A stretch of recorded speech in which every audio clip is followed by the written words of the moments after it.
Welcome back to week 4. I love this one. It's called My Legs Hurt. My Legs Hurt consists of 3 rounds for time. The first exercise is burpees times 10, alternating lunges by 20 and 30 squats. Remember, with your burpees, really important to keep your form.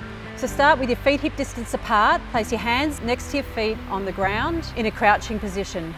Once you're in the tuck position, I want you to throw your legs back, keep your body tight, your core engaged and nice and stiff like a plank.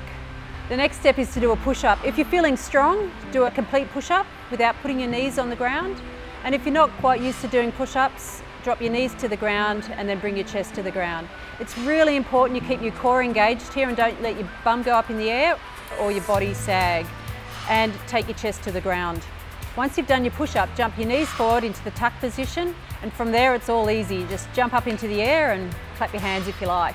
So there's a few variations for the burpee. If you've got sore knees or known to have a bit of a sore back, you can use a bench, a Reebok step or something that you can adjust the height on. The technique's the same, but instead of putting your hands on the ground, you pop your hands on the bench and then you kick out, do your push-up, back in again and up.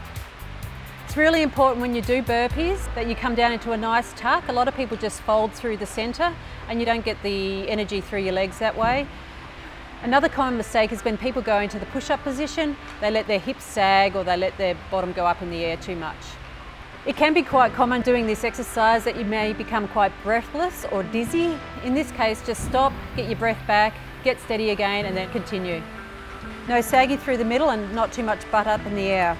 I really make an effort never to sacrifice form for time. Alternating leg lunges. We haven't done alternating leg lunges yet, so let's have a look at that. Feet starting hip width apart. Take a large step forward, larger than normal. Drop your left knee down to the ground. When you do this, really important to keep both your right leg shin and your left leg thigh vertical to the ground. A common mistake is have your knees going over your toes, and this can be really damaging for your knees. Another thing to remember when you're doing lunges is when you take a step forward, keep your feet shoulder width apart. Try not to cross them over your body.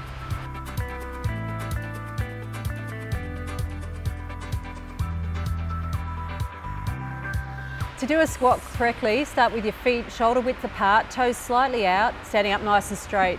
Engage your core and then drop your butt down to the ground. It's really important you keep your weight in your heels and try not to tip your body forward. You want to have your back up and straight as you can. A common mistake is to roll forward onto your toes and that disperses your body weight forward too. And another is it's really important to keep your knees over your toes. A lot of people, their knees may go in or go out, but that can cause injury through your knees. So just keep your knees travelling over your toes at all times. Before you do a squat, take a deep breath in, go down into the squat position, and as you come up, you can breathe out and repeat.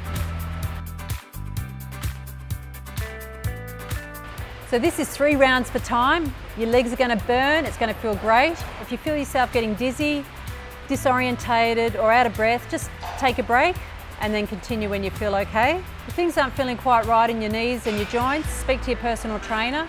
Sometimes the attitude of no pain, no gain can cause injuries. Sometimes, listen to your body. There can be pain that doesn't help you gain. Any questions with this, speak to your personal trainer. If you want to have your form checked out, it's really important to chat to someone and just get them to check you out. See you next week.